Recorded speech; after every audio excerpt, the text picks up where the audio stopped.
classroom teacher, coach, and educational leader in large and small urban and suburban school systems. Dr. Fleming's passion for education led her to serve as a trustee for the DeSoto Independent School District, where she currently serves as board president. Dr. Fleming has held numerous leadership positions in education organizations, including serving as the regional vice president of the Texas Caucus of Black School Board Members. Dr. Fleming is committed to serving her community and making a difference in the lives of others. Ladies and gentlemen, I'd like to present to you Dr. DeAndrea Fleming.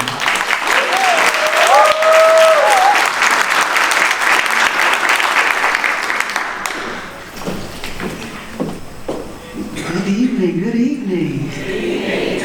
I just want to begin by saying, thank you to, I'm going to run it from the big to the small, and I won't say small because, again, we feed into them. And so, TAPSY, just saying thank you to TAPSY. I have served TAPSY, and I've learned from TAPSY, and TAPSY has poured into me. So who you see there is because I found TAPSY at a young age in teaching. And so, thank you to TAPSY, our president-elect, Dr. Spiller is here today. Thank you to Phyllis Williams for everything that you do as executive director. And to Mr. John Williams, thank you for taking the charge. John Washington, what did I say? Mr. Williams again, I'm sorry. John Washington charges in my head, I know him. To my president, Dr. Lamata Taylor at the Southwest Dallas County Alliance of Black School Educators, thank you for being here tonight. And to GAPC, to President Shania Smith in her absence, and to the GAPC Executive Board, and to the body tonight. I want to say thank you, Rhonda, for that beautiful introduction. Thank you for trusting me and seeing my humility. But I'm still blown away that I've been able to serve over 25,500 students in the past 23 years in high, at-risk, and low socioeconomic communities. And the fact that I've been elected 2 times to public office, and I've been able to work with superintendents and school boards to improve student outcomes in some of the lowest performing school districts in the state of Texas still blows my mind. And the fact just 2 years ago, I was able to serve and lead a district from an F-rated district to a B-rated district is simply amazing. But that wasn't always the case, because the person that stands before you quit my first year of teaching. I know, right? It was the fall of 2001. I had just received my first job as a 6th grade self-contained elementary school teacher as an AC intern. And it was because of my mom. She was a 38-year veteran educator. She said, come home and come teach while you pursue your law school admission. So of course I was convinced. And as I stood at my desk and I received my roster just 3 days before school, I am excited about the 25 new responsibilities. And as I look at the data that was attached to the roster of the 25 new responsibilities, my excitement quickly changed to devastation because of the 25 real possibilities that was now existing, because history will repeat itself, because those 25 had never passed the state accountability since the 3rd grade. Not one of them since the 3rd grade. And as I stand there, I look and I say, okay, I'm being hazed. Yeah, they're punking me, right? And as the reality set in, this was my class. And I'm looking through my roster, and I had 98% of my students who were on free and reduced lunch, and 98% of them were black and brown students. Now, the beauty behind this was that I got to go home and teach in Pleasant Grove down the street. So where I grew up, right? And so, as they say, there's nothing pleasant about the Grove. As I stood at my desk, there was nothing pleasant about the Grove.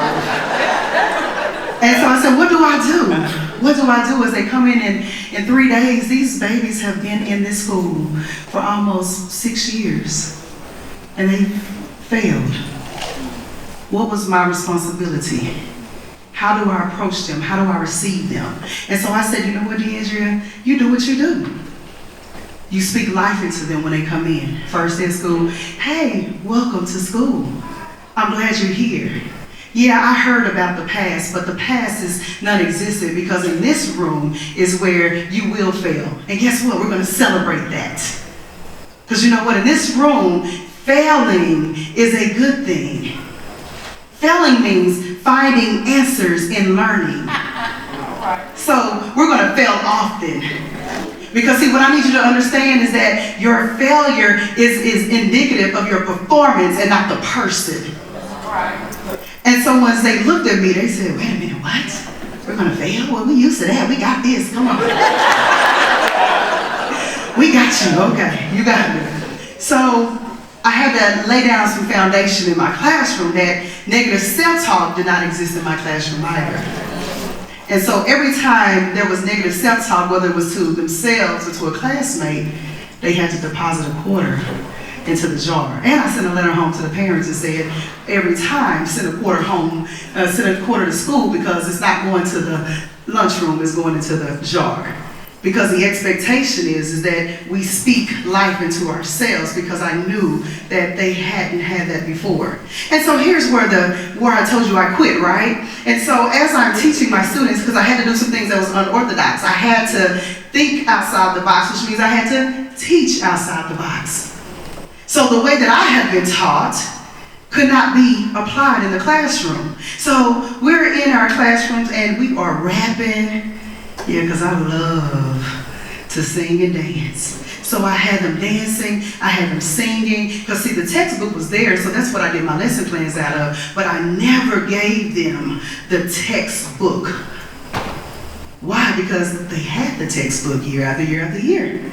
And I remember it was my first observation. My principal walks into the classroom and she sits down and I'm like, yeah, I'm teaching my heart out. I'm teaching. The kids are engaged. They're up. They're loud. And they're getting it. Afterwards, she puts a note on my desk and she says, Miss Fleming, please see me in my office after school. I get to the office thinking I was about to get some good stuff, right? She slides the paper across the desk and she says, please sign this. And I said, what is this? Well, she said, read it first. And it said that I was receiving a written reprimand for failure to follow the instructional methodologies that were assigned in the campus handbook. Like, what does that mean? And I said, okay, well, what would you like for me to do? I would like for you to follow the curriculum as outlined in your classroom. Okay. Well, I sat on that for the day, and I didn't know what that meant, so I went back in and did what I did. Well, of course, she came back, and so the second time, she said, Ms. Fleming, I need to see you in my office, and I received the second one.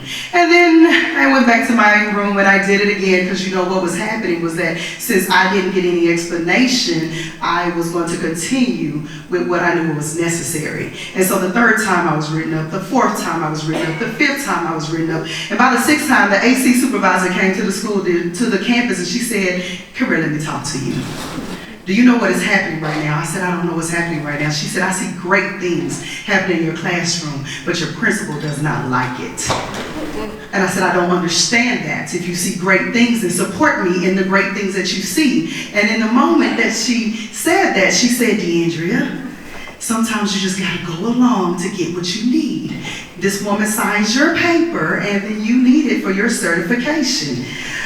Ooh, below number one, I need my certification. I need my certification. So did I need my certification? Did I need my 25 students to know how valuable they were? And if I stopped doing what I was doing, then I risked them going back to being in the rooms that they were in and being in the situations they were in. And so as I moved through the year, I decided that when I was at home, it was Thanksgiving break, and I laid in my bed and I was beat up. I literally had to drag myself out of bed each day. Get up, Deandria. Get up. They're waiting for you. They're waiting for you, but I don't want to. I'm getting brought up. I'm getting beat up. No one's supporting me. I'm a new teacher. I'm doing what I needed to do. I don't understand, but I'm getting rolled up. Get up, Deandria. But my stomach hurts. I'm having anxiety. I don't even know what to do. Get up, Deandria. They're waiting for you. You have to put a face on when you walk into this classroom because they're waiting for you. And so every day I got up, and every day I walked in the room, and my students never knew what was behind the door and behind the veil. And I pushed in as much as I could, and guess what? May came, and the results came back.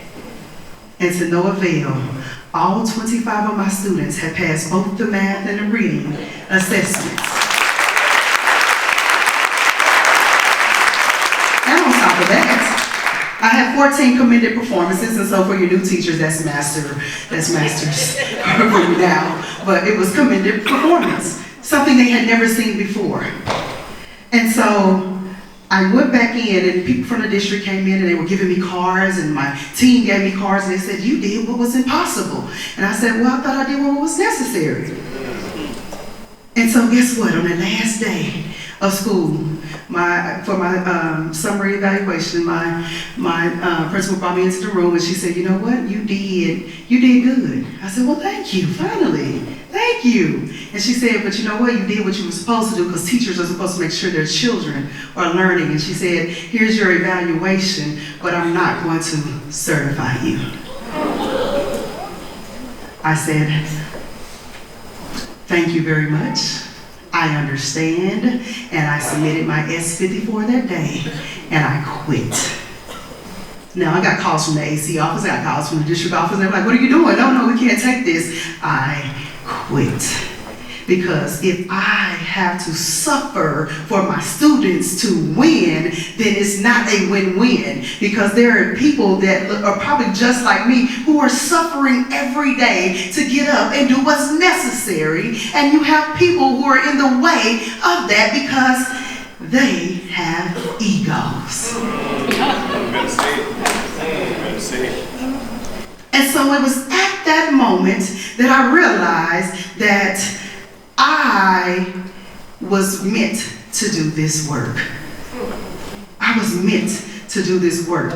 So as I tell you,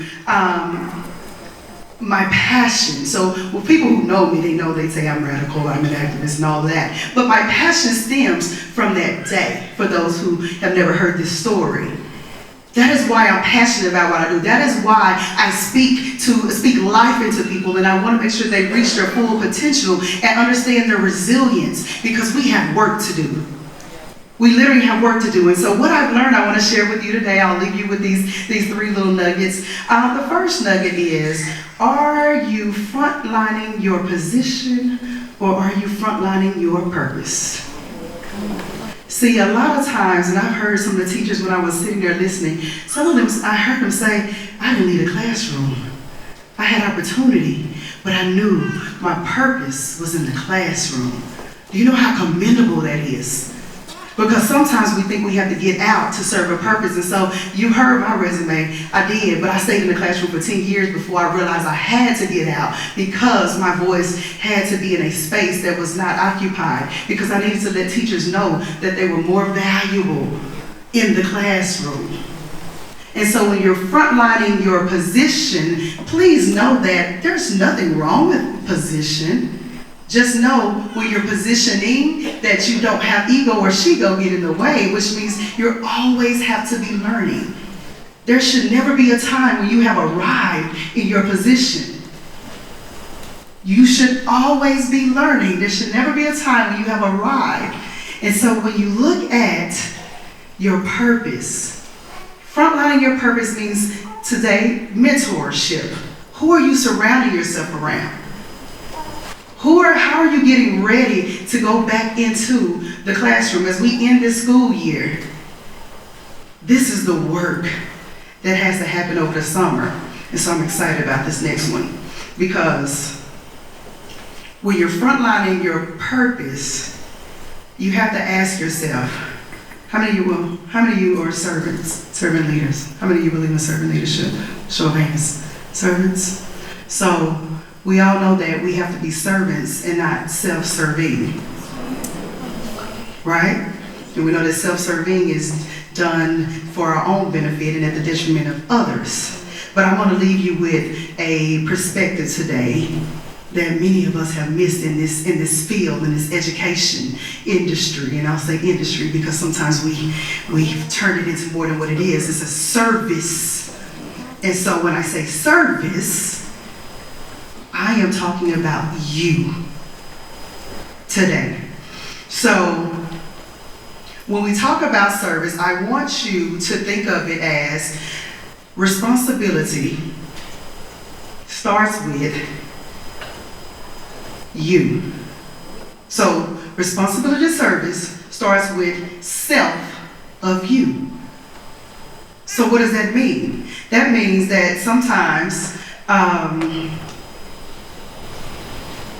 today's a little low, I'm gonna come down there. That responsibility starts with self first. So what does that mean? That when I'm serving, that means I have to put myself and take care of my well-being and my needs before I tend to the needs of others. So I have this example down here. You wanna come help me?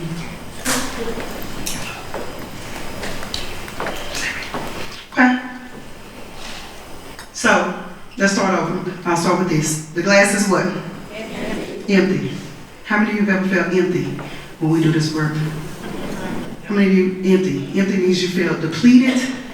That means you felt exhausted. That means you felt burnt out. That means you felt irritated. That means you felt hopeless. That means you said, forget it today. Not today, Satan. We woke up and had those days, right? Completely empty. And then there are days that we feel that we are half empty. How many of you felt half empty? Or some there for half empty. Half empty is when you feel unseen. Half empty is when you can feel you have hesitation. You know, sometimes you feel depleted. You know how we work, and then we get to Thanksgiving, and we're like, ooh, I need a break. That's depletion, that's half empty. So when you have a decreased productivity. So when you have that, we have half empty. Remember, I told you that the premise behind this is that you are responsible. Responsible service starts with who? With self. So if you are half empty, are you serving from an empty cup or a half empty cup? Because if you're serving from a half empty cup, what do you have to give? What do you have to give? I heard half. I heard what? I heard nothing. Let's play with that some more. So if I'm already depleted, that means I have to have somebody to pour into me, right? So that means I have to be mindful of who I'm around. So that means I have to have mentorship. That means that if I'm burnt out, sometimes I may have to take a step back. Sometimes I have to pivot. But if I'm half empty, that means that sometimes I have to remember my why. And I have to reaffirm myself in my half empty. But see, many of us will go to work every day on half empty. And we're giving it our all. And guess what? When we give it our all, we get rolled up or we get talked down to. And we're like, I gave everything I had today. I gave everything. I left it all out on the floor. They didn't listen to me. I love kids. But they didn't know that your cup was half empty. So when we have the right people around us, and we have the right professional learning, and we continue to grow because we understand it's not about position, it's about purpose. Keep going for me. Every time I do professional learning, I pour. Every time I come to Gapsy, I pour. Every time I come to Tapsy, I pour. Every time I'm in PLCs, I pour. Every time I have a network of people who understand me, I pour. Every time that I'm up at night and I'm reading something that I probably wouldn't have read, I pour. Every time I do the lesson plans that I didn't want to do, I pour. Every time I reach out and call, I pour. Okay, stop right there. So now you see that the cup is what? It's full. It's full. And so now, where I felt depleted, where I felt burned out, where I felt like I couldn't go on, now, because I've created the space with my well-being first, because I know my why, I serve children, and I need to be able to serve children every day, I offer you the perspective to stop serving from your half-empty cup, stop serving from your completely empty cup, stop even serving from your cup. You serve from the saucer. You serve from your overflow.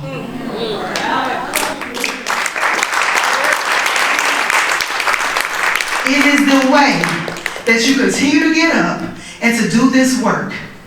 And if you don't have people connected to you to pour into you so that you can serve from your overflow, you will always run on E. I got up every day with that anxiety in my belly, and I didn't understand it. Was it her fault? Was it my fault? I didn't have the support. Find you a support. Find you a coach. Find you somebody that you know that you can talk to for one, and then have somebody to pour back into you. And so I remember walking into that room, and I was giving my babies their scores. And y'all, I had 4 that I knew was on the fence. I was like, oh, they probably not gonna make it. So I can't think negative because I'm gonna have to put a whole $100 bill in the jar. And I'm looking at it, so I can't get excited, right? So I'm giving them the scores, and the kids are like, oh God, you didn't even call their scores first, they didn't make it. And hey. And so as I call all 4 of their names, 2 of them were my special education babies. All right now. All 4 of them got commended performance. And it was like the Super Bowl. All my children ran and jumped on top of them, and they were crying. And for that reason, I know that all things are possible, because again, I had to remember that I had to make sure that I was serving from my saucer and not from my cup, because it was never about what was happening to me. It was everything that needed to happen from the overflow. And so the overflow is the reason why I do this work. See, I told you my mom said, hey, go back in, you're going to law school, just go do this job. See, that was my fallback. See, my fallback became my absolute fall in love with. And so it's allowed me to walk into the spaces and never look back, never apologize, and never compromise when children are on the line. So, again, who are you serving? How are you serving? And what are you serving from? I encourage you to always serve from your overflow. Our children are watching, they're waiting, and they are wanting you to be your absolute best. Thank you.